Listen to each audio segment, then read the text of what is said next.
राम राम किसान भाइयों। मैं नितिन फिर से हाजिर हूँ आपके अपने चैनल नितिन देओल में।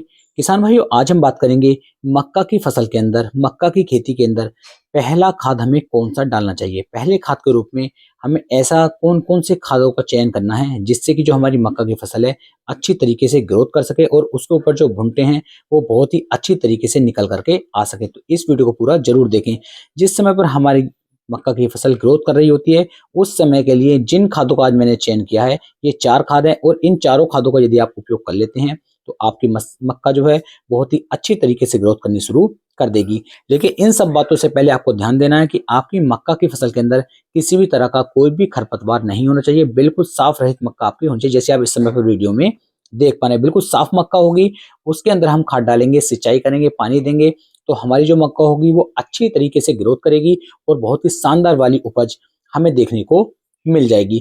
तो इसके लिए किसान भाइयों, सबसे पहला जो खाद का चयन आपको करना है वो करना है यूरिया का। और यूरिया की जो मात्रा आप लेंगे वो 40 से 45 किलोग्राम प्रति एकड़ के हिसाब से लेनी है। पहली यूरिया की मात्रा इतनी आपको अवश्य लगानी है। और जो पहला खाद हम डाल रहे हैं ये किसान भाइयों, जो हमारी मक्का की फसल 20 से लेकर 22 दिन की हो जाती है उस समय पर आपको डालना चाहिए। अच्छा रिजल्ट आपको देखने को मिल जाता है। दूसरे खाद के रूप में जो किसान भाइयों आपको उपयोग में लानी है वो उपयोग में लानी है जिंक सल्फेट। जिंक सल्फेट जो किसान भाइयों 33% में आपको देखने को मिलती है, इसे लेना है। इसकी मात्रा 6 किलोग्राम प्रति एकड़ के हिसाब से आप लेंगे तो मक्का अच्छी तरीके से ग्रोथ करेगी। हरापन उसके ऊपर लगातार बना रहेगा।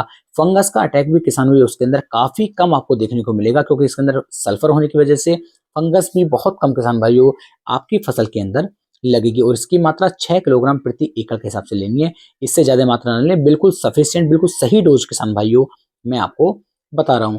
अगर हम बात करें अगले तीसरे खाद की, तो तीसरे खाद के रूप में किसान भाइयों आपको सी वीट का उपयोग करना है। ये आप किसी भी कंपनी का ले सकते हैं, चाहे आप इफ्को की सागरी का ले लीजिए, पीआई की बायोविटा ले लीजिए और या फिर आप धनजाइम गोल्ड भी ले सकते हैं, धानुका कंपनी का। इन तीनों में से किसी भी एक आप चयन करेंगे तो अच्छे रिजल्ट आपको देखने को मिल जाते हैं। यदि मैं डोज की बात करूं तो इफ्को की सागरी का यदि आप लेते हैं तो 10 किलोग्राम प्रति एकड़ के हिसाब से लेंगे। यदि आप बायोविटा लेते हैं तो 4 किलोग्राम प्रति एकड़ के हिसाब से लेंगे। और यदि आप धनजाइम गोल्ड लेते हैं तो इसकी मात्रा भी 5 से 6 किलोग्राम प्रति एकड़ के हिसाब से किसान भाइयों आपको लेनी होगी। तभी ये आपको अच्छी पैदावार निकाल करके देंगे, क्योंकि ये सीवीड है। इनके अंदर बहुत सारे माइक्रोन्यूट्रिएंट्स होते हैं जो हमारे मक्का की फसल के लिए बहुत ही ज्यादा उपयोगी है। तो आपको इनका चयन करना है। अब जो हमें चौथा खाद यहाँ पर लेना है, तो चौथा खाद नहीं है, वो लेना है आपको फंगीसाइड। फंगीसाइड की आवश्यकता किसान भाइयों बहुत ज्यादा आपको अपनी मक्का की फसल के लिए पड़ने वाली है। तो यहाँ पर जो आप लेंगे वो लेंगे थायोफिनेट मिथाइल, जो 70% WP में देखने को मिलता है। इसकी मात्रा किसान भाइयों आपको 250 ग्राम प्रति एकड़ के हिसाब से लेनी है। और 250 ग्राम की जो ये मात्रा आप ले रहे हैं, इसे आप यूरिया के अंदर और जो आपकी जिंक सल्फेट है और जो आपकी इफ्को की सागर का है, इन सभी के अंदर आपको किसान भाइयों इसे भी मिक्स कर लेना है।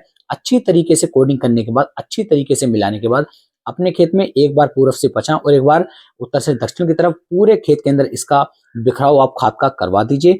और उसके बाद किसान भाइयों आप अपने खेत के अंदर पानी चला दीजिए, खेत की सिंचाई करें।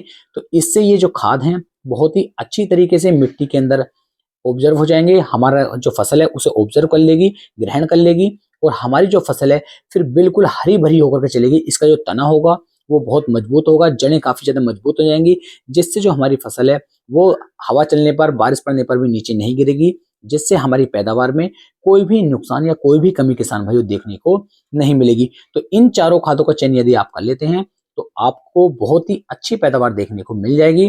तो ये वीडियो थी आपकी मक्का की फसल के अंदर पहला खाद हमें कौन सा डालना चाहिए। कंप्लीट जानकारी मैंने आपको दी है। वीडियो पसंद आई हो, वीडियो को लाइक करें, कमेंट करें, शेयर करें और अपने भाई के चैनल को सब्सक्राइब करना ना भूलें। फिर मिलेंगे एक नई वीडियो में। तब तक के लिए मेरे सभी प्यारे किसान भाइयों को राम राम जी।